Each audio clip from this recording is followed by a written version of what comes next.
After successful diplomacy with the Sea Elves, Her Majesty's Grand Navy is allowed to move freely through their territory, and she decides to mount an attack on the port city where her enemy's ships are still docked.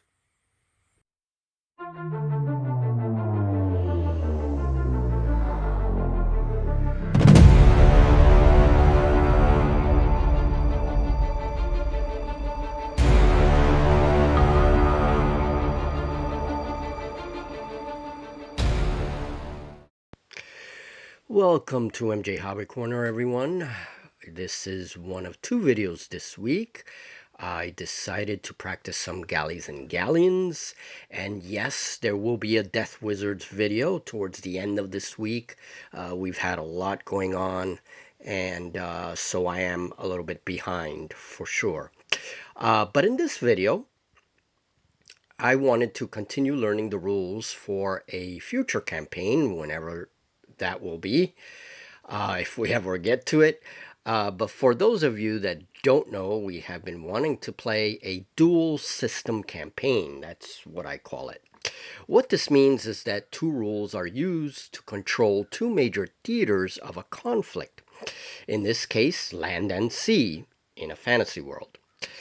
Both theaters are also connected by a central map that then depicts land and sea areas.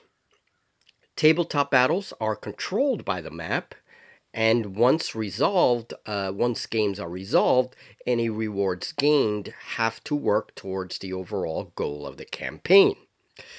A simple narrative also connects all the elements. And so in this video, we see a potential maritime clash generated by our map. And now, having said all this, let's move on. So what you see here is a Turtle-class warship on the defender's side. And I don't care what anybody says, this is one of my favorite little ships. The heavy steam brig, Mauretania, is seen here docked. And finally, the steam frigate Iron Duke. These are going to be my AI opponents. Now on my side, we have an elf steam galley. This is a new ship I built for this collection. She is lantern rigged according to Galleys and Galleons, and also an ironclad. I will have a very short 5-minute video on the history of each of these ships according to the narrative very soon. The next is His Majesty's The Victory. This is a flagship with galleon rig sails and no steam propulsion. She is a sailing vessel. Finally, the full ironclad Redemption. She was pulled away from the River Guard Squadron for this very mission. So as you can see, this is a fantasy world that incorporates a growing steam technology and black powder technology as well. And just as a side note, there is no magic in this particular game, but there is magic in this world, however subtle. This magic will also primarily be for summoning things to your side, things like the Kraken or sea demons or sea elementals, merfolk, whatever that is. And it's also magic that would probably interfere, I say that in quotes, with the black powder weapons and technology available. Okay, and before we begin the game, the most important little tool here is the wind gauge, and I printed out this nifty little wind gauge for myself, and it has 16 points on the compass. And basically, since I'm playing by myself, I'm just going to choose a wind direction. I'm going to make the wind east. Okay, usually the defender, which would be on this side, would be the one to choose the direction, and then the other player would then have a chance to shift the wind either way. So now what I'm going to do is roll the dice, and we're going to use the changing wind table, and then we will see if it shifts 1 point anti-clockwise, 1 point clockwise.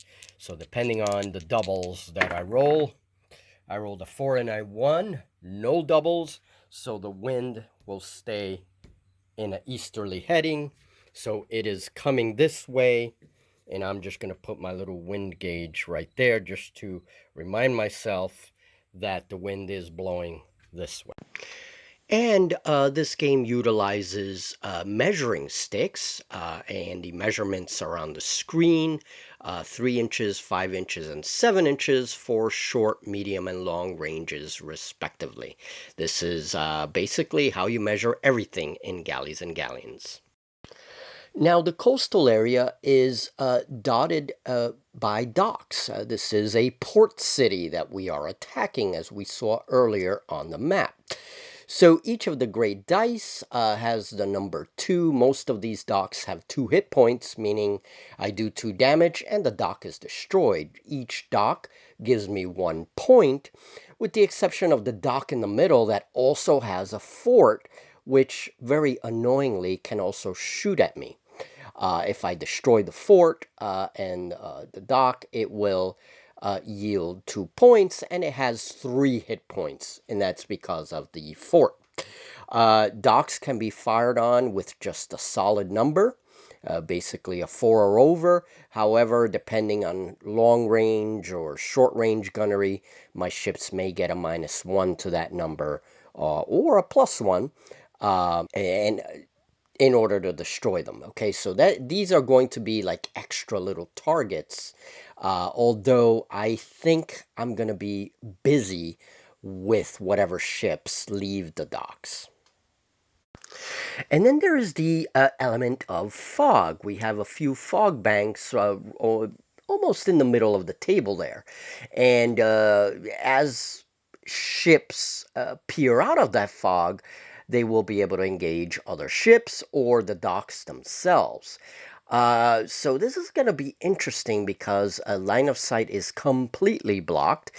Even if you can visually see the tip of the sails of the other ship, we're saying that these fog banks are thick enough, tall enough, that they will completely obscure the incoming ships as well as the dock itself, the port. So, yeah, this is going to be an interesting terrain feature in the board. Okay, and just to reiterate, the main focus will be to destroy or cripple other ships, and victory points, 1 victory point for crippling a ship, and 2 victory points for actually taking that ship off the table. And then, of course, the docks are something extra and good to add to the victory points at the end of the game. The game will last 6 turns.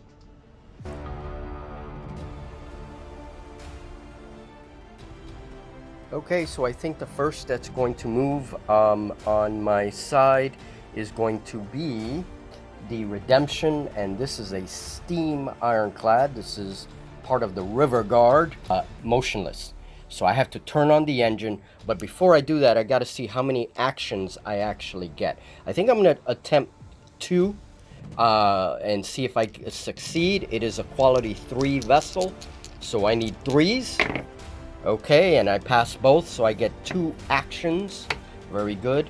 So the first action is going to be turning on the steam engine, so the steam begins to rise. Now I have 1 more action, and I think I'm going to do a short move forward. And actually, I believe, yeah, this is her speed, short stick, and that's going to be her other action. Now, all ships, even steamships, have to do a compulsory free move, which is a short stick. So she's going to get to move again. And that happens either in the beginning of the turn or at the end of the turn. So I'm just going to do it right now in the beginning.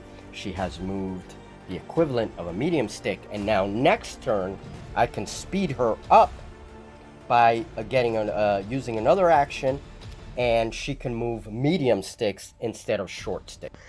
After all my ships move and there were no failures, so the turn continued with all my ships, and it is now the defender's turn. The turtle ship's orc captain has a choice because of the way the wind is hitting his ship. It is hitting him directly from the side, and so he chooses either a medium stick or long stick as speed. He chose the medium stick. The turtle warships have shallow keels, and they also have oars with tons of orcs at the oars. And basically, this helps them prevent getting stuck in shallow water. It also gives them a special ability we'll see later. Okay, so turn one has finished. So the wind has changed 1 point clockwise because I rolled double sixes when checking to move that ship. So that ship moves forward, stoked its engines. There's the steam rising off of its stack. And the galley, the steam galley, has moved forward. That is an elven steam galley. She has moved forward. And the flagship has also moved forward and peeking out of the fog. So it will be visible now to that fortress and to all enemies on the board now as she begins to exit the fog. And of course, our ironclad is here. All right, these ships did not move, so this turn they're going to hopefully move out of those docks. And at this point, in this direction, the wind is still favoring my ships.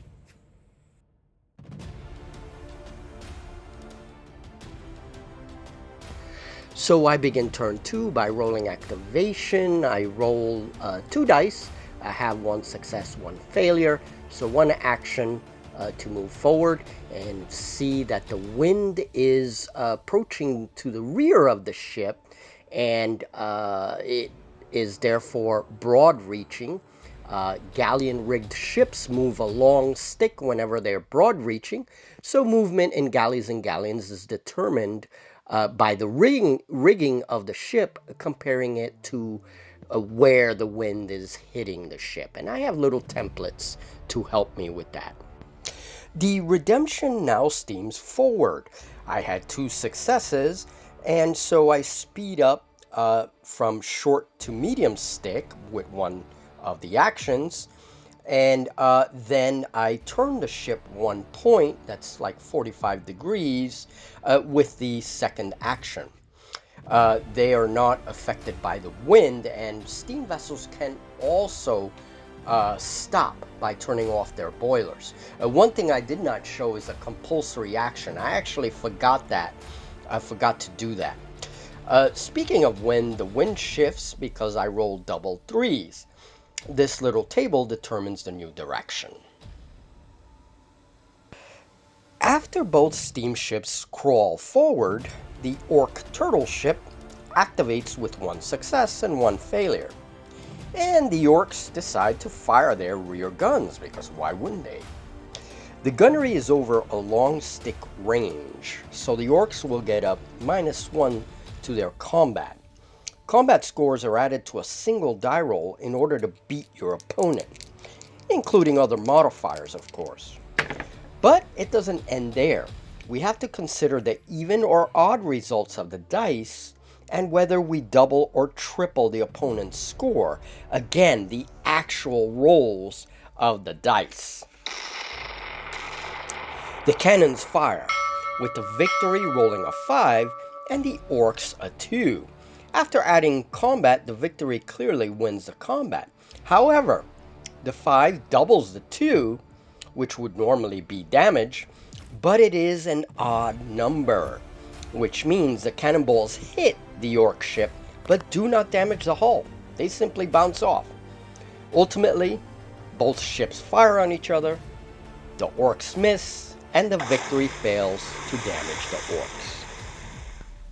And now the Iron Duke rolls 2 dice, has 1 success, gets 1 action, and lights up its boilers so that it can steam out of the dock. It then simply uses compulsory movement, I remembered, and moves forward 1 short stick. The Iron Duke gets dangerously close to the large sailing vessel racing towards it. Okay, turn 2 is now over, and the primary thing is that the captain of the Victory has made a critical mistake and has not turned the ship, and because of its compulsory movement and because the wind is favoring it, it is being pushed straight into a collision course with the port. Well, that's one way to damage a port. Use your flagship as a missile. Here, the enemy vessel. That is the Iron Duke. That is the ironclad frigate. Is just beginning to move out of port. It only had one action, so it turned on its engines and did its short move, compulsory movement. But that's it. It's moving very slowly out of port, and now it has to evade the incoming flagship that is headed towards it. We have the ironclad. This is the Redemption. The ironclad Redemption is headed straight into the fog, hoping to come out of the fog and maybe get into the engagement. We have the Queen's Revenge also steaming towards the fog. Each of these ships only got one action apiece. The turtle ship fired but missed. We have the enemy heavy brig, a steam brig, is now currently slowly steaming out of port and on to sea. So whatever advantage we had, surprise we had, is now out of the picture. The enemy vessels are coming into the bay area, and there will be some gunnery very soon.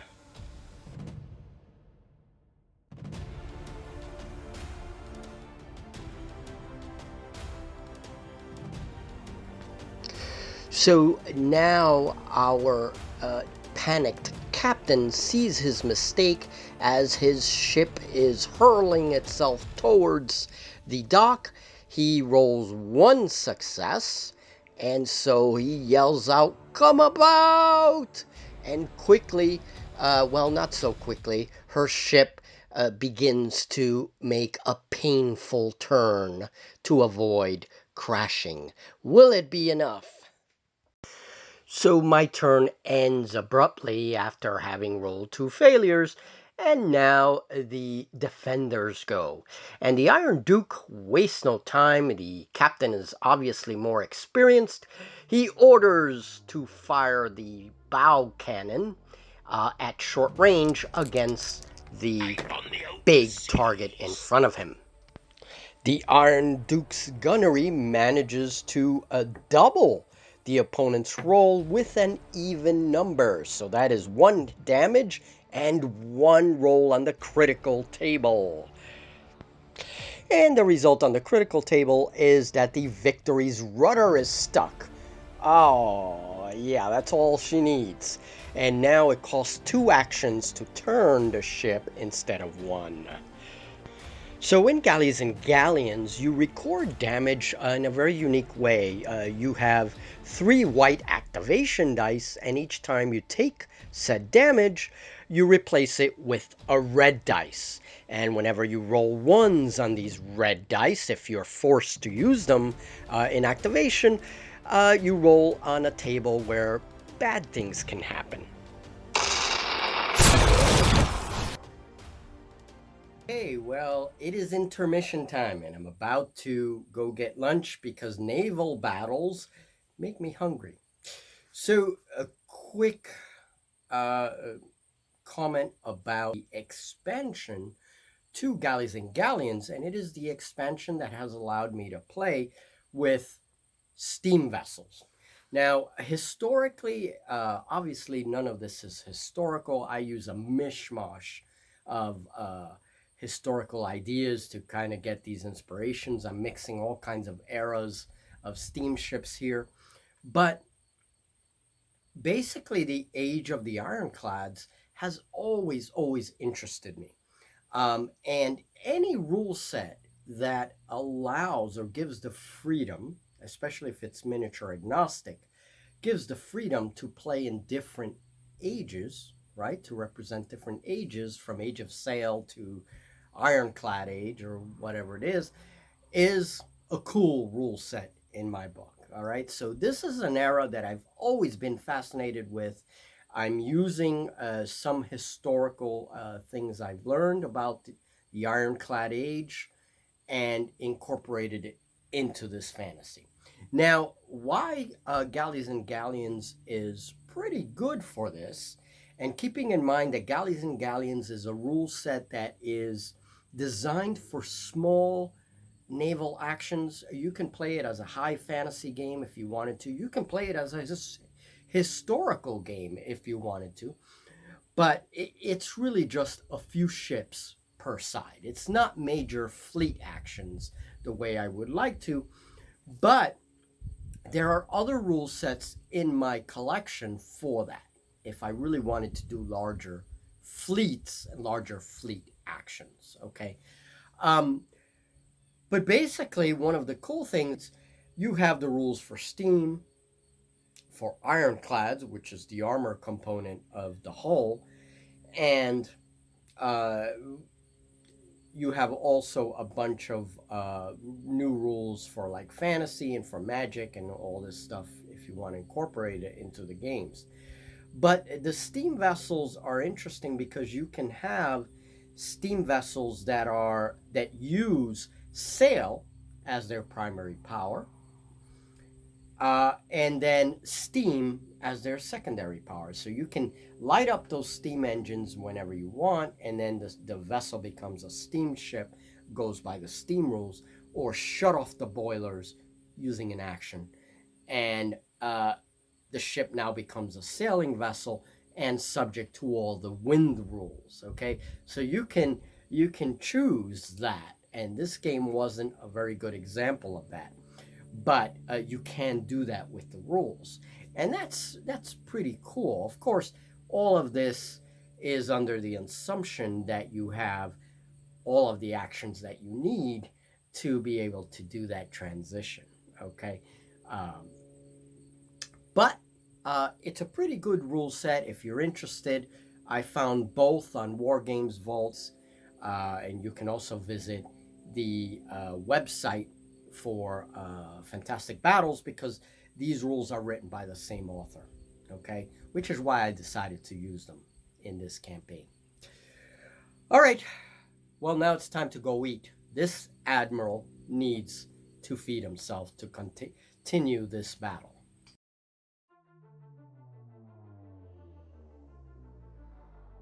Okay, the damaged Victory is going to try to make a turn with that damaged rudder. It's going to cost 2 actions. She is quality 3. Let's see. She got a 3 and a 5. So she manages to turn more. And that's a good thing. So 45 degrees roughly here. All right. So not too bad. Now let's see if she is in irons. The wind is coming in this direction. Wind and... okay, she is close hauled or broad reached. What that means is that the captain can choose either close haul or broad reach for her speed. So the captain can choose between long stick or short stick speed. So I'm going to give it the short stick. She is going to move forward. And this is compulsory movement. This is the free movement that has to happen. And that is it.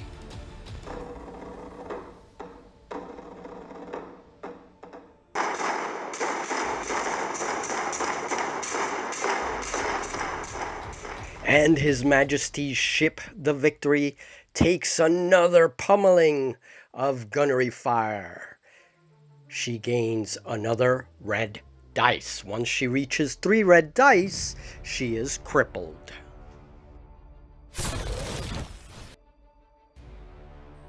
Okay, so the Mauritania's range is greater than 1 long stick.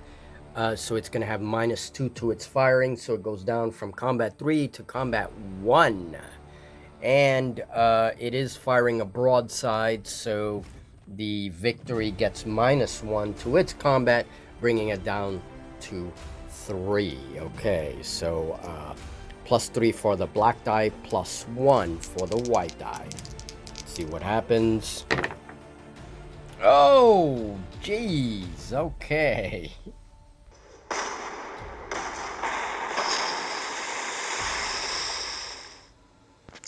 So having rolled double 6s, there is now a change in the wind, 1 point clockwise, which now sailing vessels have to take into account when moving.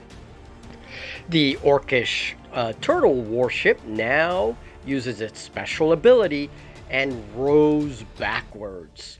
backwards, 1 short stick. This is a house rule that I gave the turtle ship in addition to the other rules it has.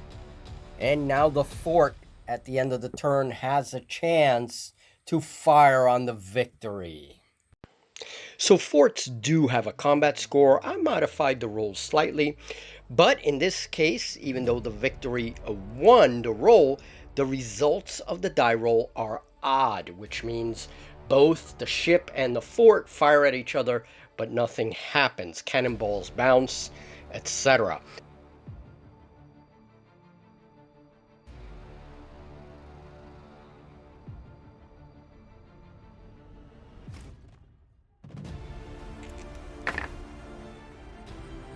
And so with 2 actions, she's going to use those 2 actions to turn the ship. And now the wind is hitting her this way. So let's see. Okay, she is now close hauled, and being a galleon rigged ship, she is going to move compulsory movement 1 medium stick forward because of the wind.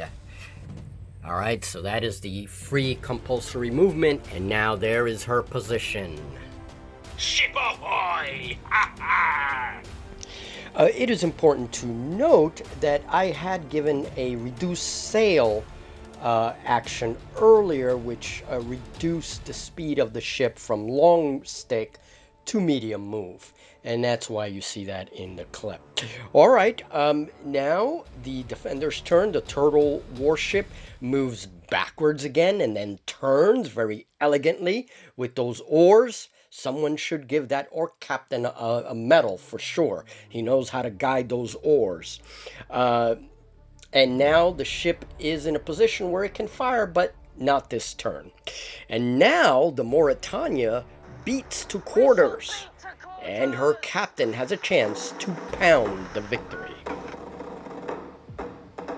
The Mauretania has rolled 2 failures. The turn now ends, and I will take the turn. It'll be technically turn 6. And here the Elven steam galley has finally exited the fog. So has the Ironclad Redemption has now exited the fog as well. This is the final turn, however, so I don't know how much I'll be able to do. So far, there's no points with if this ship becomes crippled, then the defenders will get a point for crippling that ship. If they sink it, which could very well happen, they will get 2 points, making them the victor and making the attackers the attack a complete failure.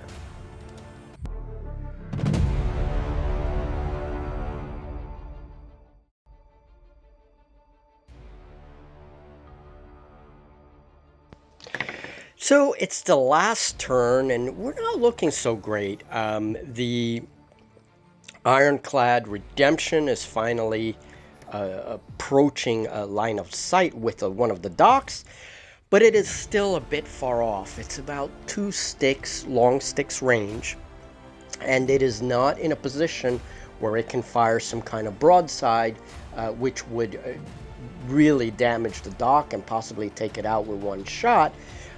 Instead, it has to fire one of its chaser guns, the bow gun. But the Redemption gets a penalty because it's so far, and while it fires its bow gun, it gets a -1. And it fails. So our frustrated captain orders the ship to slow down, so I take 1 action to slow the ship from medium stick to short stick to avoid collision with the Iron Duke.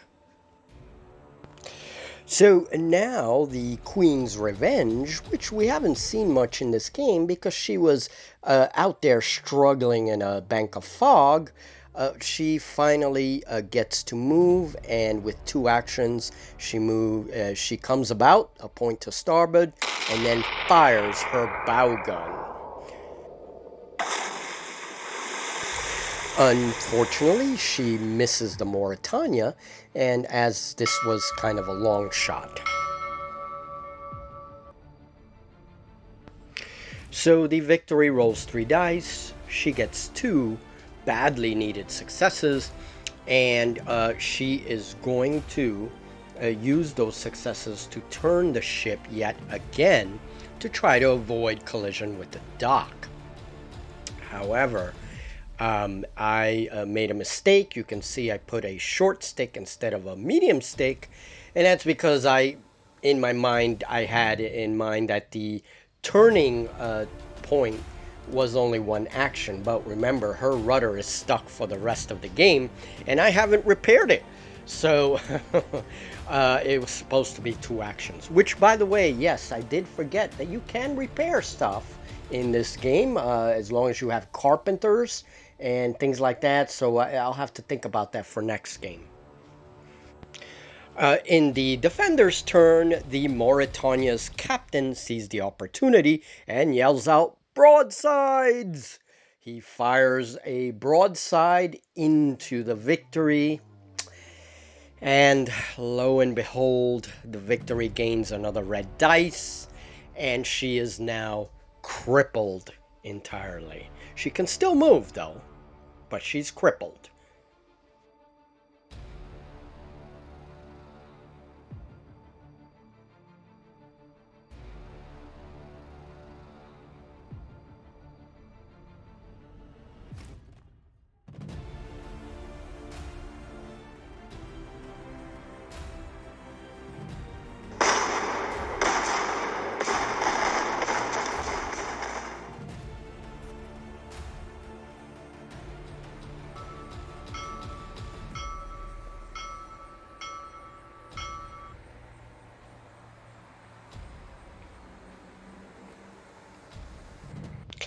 And now the Mauritania completes a compulsory move, her captain very satisfied at the burning ship that is the Victory.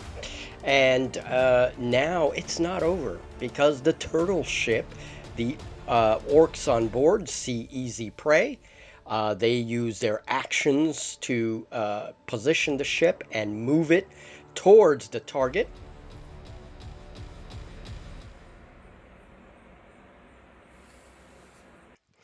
And we use firing arcs in galleys and galleons. That's not always apparent because of the way I position the sticks, but they are 90-degree firing arcs all around the ship.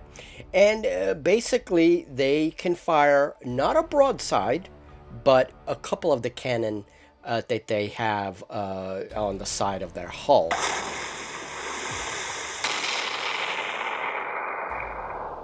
And that's because the broadside is not in a perfect position to be fired as a broadside. That's my house rule. So the orcs fire and they cause excess damage to a now basically wrecked Victory. Ironically, she's not so victorious, and the defenders win by 2 points. All right, well, I've been playing for a while, so it's time to finish the game.